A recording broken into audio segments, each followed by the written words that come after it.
Hello crochet lovers! Today we'll learn how to make one of my favorite Christmas characters, a gingerbread man cookie. I will also show you how to make the base for some decorations, but you can customize these cookies in any way you want. So let's go! Of course we need a yarn that has the color of cookies, whichever shade of brown you have available. And we'll also need another yarn of the same thickness but in color white for the trims. They can be in any thickness between 3 and 5 millimeters. That's my suggestion. Just don't use a super thick yarn.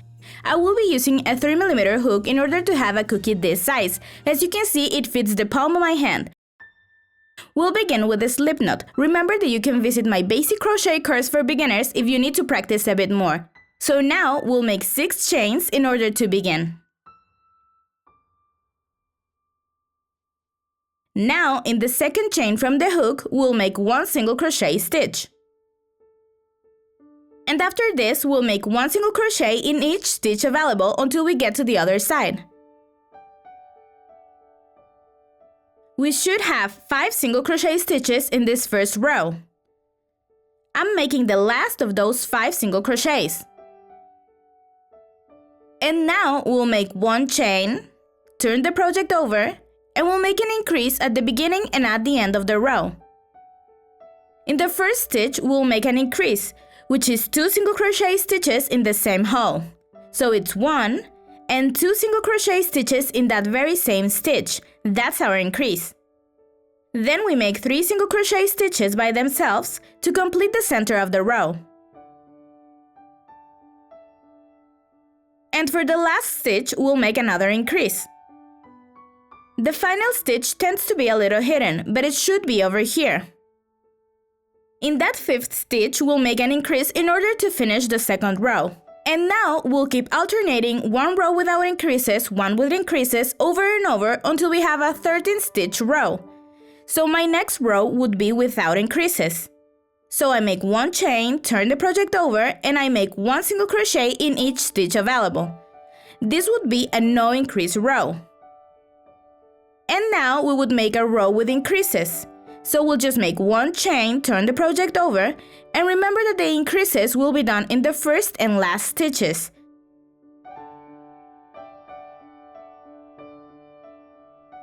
And we keep alternating. This is my 8th row, which ended up in an increase.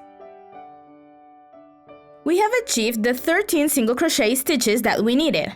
They are already here, my 13 top loops. So now we'll make 4 rows without increases. So we make 1 chain, turn the project, and then we make 13 single crochet stitches by themselves. We will not make any more increases, and we will repeat this for 4 more rows in total. There we have the 4 rows, no more increases. So now we make a chain, turn the project over, and we make 6 single crochet stitches. Only 6. We're ready to start our first leg with those 6 single crochet stitches. There they are. Now we'll make 1 chain, turn the project over, and we'll make another 2 more rows of 6 single crochets. So we make 6 single crochets until we get to the end. Then another chain, we turn the project over, and we make 6 single crochet stitches again. Remember that we need to create 3 rows of single crochet stitches, including the first one. So now we'll close off the leg. For this we'll make 1 chain, and we'll make a decrease at the beginning and 1 decrease at the end. The decrease should start in the very first stitch, as if we were about to make another single crochet, but we won't do anything with those loops. We go to the next one and we make another attempt at a single crochet. And we will pull through those 3 little loops we have on the hook. And that's our first decrease. So now we'll make 2 single crochets at the center of the row. In the remaining 2 stitches, we'll make the last decrease.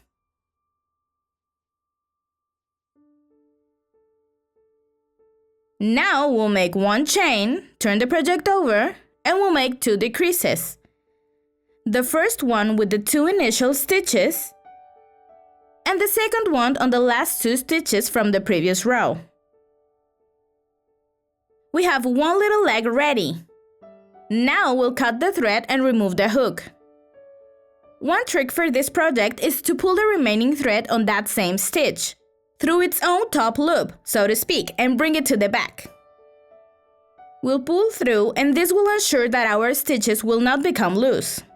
Now we'll make the second leg. For this, we'll locate the yarn in this row. We'll skip one stitch, and then the next one we'll insert the hook. Then we'll bring in the new yarn, make one chain, and in that very same stitch where we brought in the yarn, we'll make one single crochet. After this, we'll make another 5 single crochet stitches. In total, we must have 6 single crochet stitches for this leg also. Including the first one, we should always have 6. Those are my 6 single crochet stitches, and now we'll repeat the instructions that we followed for the first leg. So we make another 2 rows of 6 single crochet stitches, and then we'll make 2 rows of decreases. Once we're done, we'll have our body and legs ready. We just need to make the arms and the head. For the arms, we'll move here, to this top part of the project. We'll skip one stitch, and then the second row we'll insert the hook. We'll bring in our yarn over here. We'll make one chain, and in that same stitch where we brought in the yarn, we'll make one single crochet. After this, we'll make another 5 single crochet stitches while working around the edge, wherever you can insert the hook. We'll make those 5 single crochet stitches in order to have 6 in total, including the first one. I'm making the 6th single crochet stitch right now. As you can see, they are all on the edge of the cookie's body. So now we'll make one chain, and we'll repeat the instructions we made for the legs. Remember, we just need to make 2 more rows of 6 single crochet stitches and then 2 rows of decreases. So this would be my last decrease for my arm. And we can now see how the arm looks. So we cut the yarn and we come back to where the first arm ends. We go back on the same row, and this is where we'll bring in the yarn for the other arm, so they are equal but on opposite sides. So now we'll make one chain and then 1 single crochet in that same stitch where we brought in the yarn. Then we'll make another 5 single crochet stitches to complete our row of 6, always on the edge of the body. Remember that this part should have 1 stitch free around the neck of our gingerbread man. And now we'll repeat the same instructions. 2 more rows of 6 single crochet stitches and 2 rows with decreases so we can end up with our 2 little arms. Now it's time to make the head. So we begin with the magic slip knot. The short part of the yarn should be over the long part, which is the one attached to the yarn ball. We'll pull the yarn through this short part so we can create a knot. We'll be able to alter the size of this knot at any point. So we insert the hook, then we pull on the thread a little. And now we'll make 2 chains. This first chain will be the central ring. So we'll make 6 single crochet stitches. This is 1. And the same chain will make 2, 3, and so on until we have 6 single crochet stitches. After this, we'll make 1 slip stitch in the very first stitch we made for this row, and then we'll pull from the initial thread to close the ring. Pull it so hard that you cannot see through it. For the second row, we'll make 1 chain, and then we'll make 1 increase in each stitch available. So we'll end up having 6 increases, including the first one we made, which is where the chain is. So we have 1 and 2 stitches, that's 1 increase. Then we go to the next stitch and we make 1 and 2 single crochets, and so on until we have 12 single crochet stitches. This would be my very last increase for this row. We can now count 12 single crochet stitches, 12 top loops. After this, we'll connect to the first stitch with 1 slip stitch in order to close the second row. We make 1 chain, and we'll make 1 single crochet, 1 increase, 1 single crochet, 1 increase, until we go all the way around. Now I should be making 1 single crochet to begin the third row. And in the next stitch, we make 1 increase, so it's 1 and 2 single crochet stitches. And we just keep repeating this sequence. We'll need to make this sequence 6 times in order to go all the way around. So we should end up having 18 stitches at the end of the row. To close off the row, we make 1 slip stitch like we do for all rows. For the next row, we'll make 1 chain and then 2 single crochet stitches, 1 increase, and so on. For the 5th row, we'll make 3 single crochet stitches, 1 increase, 3 single crochet stitches, 1 increase. You can see the written pattern here. So for the 4th row, we make 2 single crochet stitches, 1 and 2, then 1 increase. And we repeat this until we go all the way around. I'm almost done with the 5th row. Remember that for this one is 1, 2, and 3 single crochet stitches by themselves. And then 1 increase. At the end of the 5th row, we should have 30 stitches, 30 top loops going around the circle. And we'll close off this row with a slip stitch in the very first single crochet we made, like we did in all previous rows. And our head is ready. It's time to attach it to the cookie's body. In order to do so, we'll cut the thread, but we'll leave it relatively long, about 15 centimeters, so we can work with it. We'll remove the hook, and with the yarn needle, we'll attach the head to the body. So we move to this point in order to have them slightly one on top of the other. What we'll do is skip the first row, and then the second one we'll bring in the yarn needle. With this new thread, we'll look for the second row, not the first one. We'll look for the head's second row because remember that we'll overlay both pieces. So in this one, which is the second row, we'll bring in the yarn and then we'll keep stitching together until we get to the other side. This is the stitch I should use, and we just keep going. Don't worry if the stitches are very visible. Gingerbread men usually have an accessory around the neck. For example, I'll make a scarf for mine, but you can also create a bow tie or whatever else you can imagine. We'll finish these stitches with a couple knots, and after this we'll make one more piece like this one. This would be the ideal moment to decorate the pieces. We can also do it later, but it's better to do it once the pieces are not attached. We can use the hook to create the decorations, or you can embroider them with the yarn needle if you know some stitches. I will use the hook to create the sort of frosting these cookies tend to have on their arms and legs. So we just have to make slip stitches. This type of stitches will leave us with this embroidery effect on the side where the hook is. I'm trying to make the zigzag effect with the slip stitches. Once we're done, we'll cut the thread, remove the hook, and bring the thread to the back.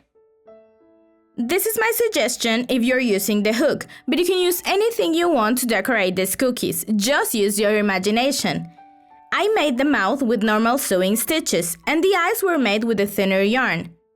I'm showing it to you on screen with a thicker yarn so you can see it clearly. We just bring the yarn back and forth a couple times while trying to create this round shape the eyes normally have. Once the decorations are ready, we'll set the piece towards us, with the decorations to the front, and underneath it we'll set the other one. Now we'll bring in the hook on an arm, both for the front and the back parts. We bring in the yarn, make one chain, and we'll attach both pieces together with single crochet stitches. So we'll just make single crochet stitches. These stitches will help us make the body of our cookie much more rounded.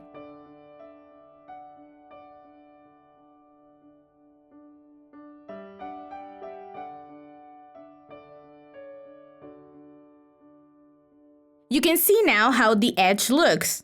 And once we get to the head, we'll make one single crochet stitch, then one chain, then we'll skip one single crochet from the ones we made for the head, and after this we'll make one single crochet in the next one. We'll make these chains, and then we'll skip a stitch. Doing this will help us create some space between our stitches. And we'll do this sequence for the rest of the head. Once we have finished the head, we can bring in some filling material and insert it through the arm we have not stitched together yet. We can use our hook for this. With it we can make the filling get to the bottom of the legs and the other arm. Make sure to distribute it properly, and once it's done, we can close the stitches on the arm by making a slip stitch that connects to the very first stitch we made. After this, we can cut the yarn and the remaining thread can be left inside our cookie, and then we can cut close to the base. Our cookie is now ready. We just have to make the scarf. In order to make it, we'll just make as many chains as we need in order to have it long on both sides of the neck. For me, it was 28 chains, but you make as many as you have to. After this, we'll make single crochet stitches all through that little line of chains. And that's it! We just need to add some fringes and our scarf is good to go, and our cookie is ready. I hope you liked this tutorial and the project we made today because I loved it. I still don't know where I'll place the ones I made, but you can give me ideas of where you'll put yours. See you next week for a new tutorial and more crochet challenges for this Christmas season. Have a great day, crochet lovers!